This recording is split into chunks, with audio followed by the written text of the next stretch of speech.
Hello folks and welcome back again on this rather sweaty and hot day in Scotland. So basically Elgato has released a new update to their Camera Hub software, so I thought we'll dive in and have a look what's new.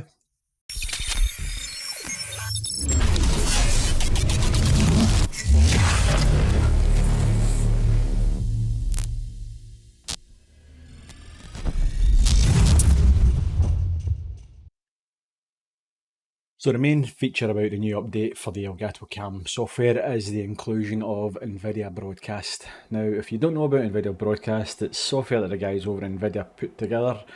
Basically, if you've got a 30 series or a 20 series graphics card, you can take advantage of this.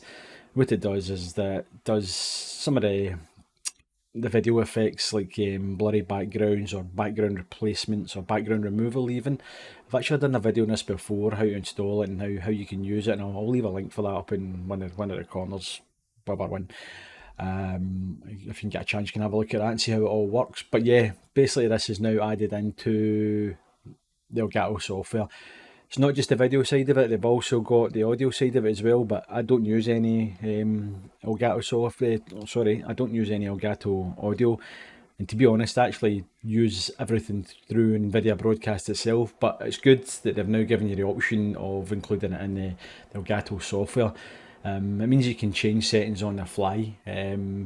Normally what I would normally do is just tweak my settings in the camera and then I would save them, and then any kind of background removal or whatever, I would actually do that through Nvidia Broadcast. But yeah, as I say, it's good that Elgato have now given us the option of doing it through their software.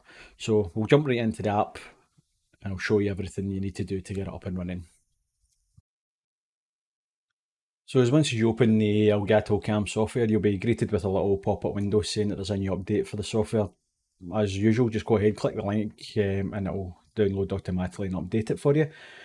So once it's updated, start the software again and you'll be greeted with your usual camera screen with all the settings, everything you're familiar with. But there's also a new tab up the top corner here, which is Effects tab. When you click that, you'll probably notice a little warning triangle at the top corner here. And it's looking for an SDK file to be downloaded from the Nvidia website. So you click on the button, a little pop-up will appear again for downloading the SDK. I think the only one that you need is the video effects one. I've also downloaded the R1 as well, and it's just a case of getting those going. I think one of them was about 800 odd meg, quite a big file, and the other one's about 500 odd meg. So I'll get these downloading just now, and then I'll come back to you as soon as that's done.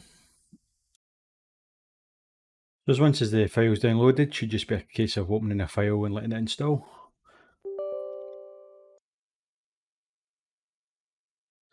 So as once you've got the SDK file fired up, you should then be able to go into the software, click on the effects tab, and you'll see all the effects options are now there for you. So the first option we've got is the blur option, which gives you that bokeh blur background effect, which you would expect to see from kind of good quality DSLR camera.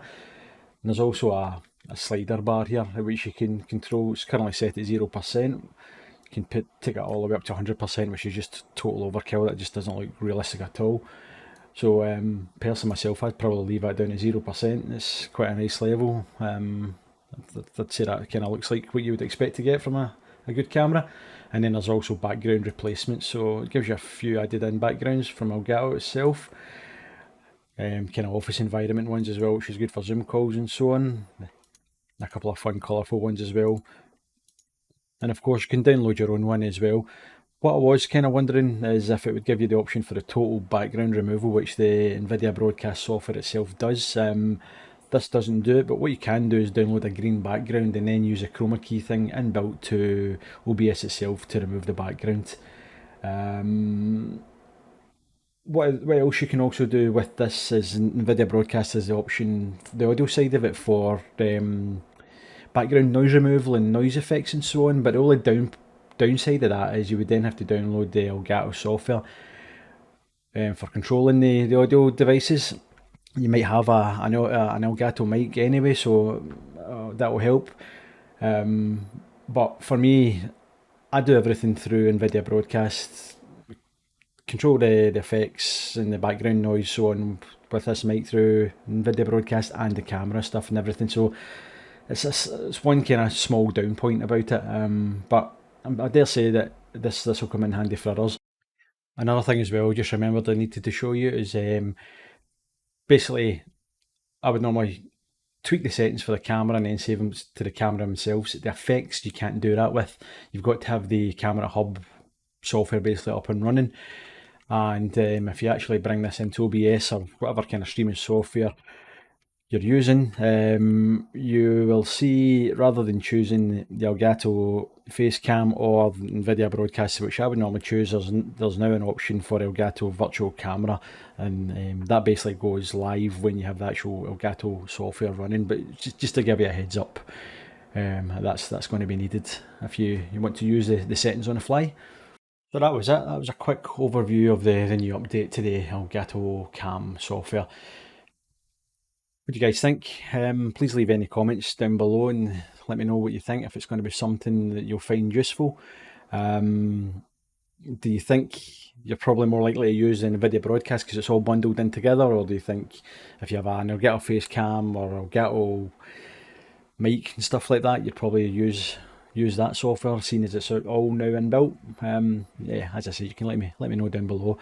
And as always, please leave a like and subscribe if you can, and if possible, share these videos out for me, please, guys. I'm trying to build up the viewers that I've got, the subscribers, and I'm slowly getting there, but it's all coming together. So yeah, that's another video over. Hopefully I'll have something again for you soon. I keep saying that and I keep waiting about 2 or 3 weeks, which is not good, but I've got something else in mind, and I'm hopefully going to get around to that soon. Okay, see you again soon.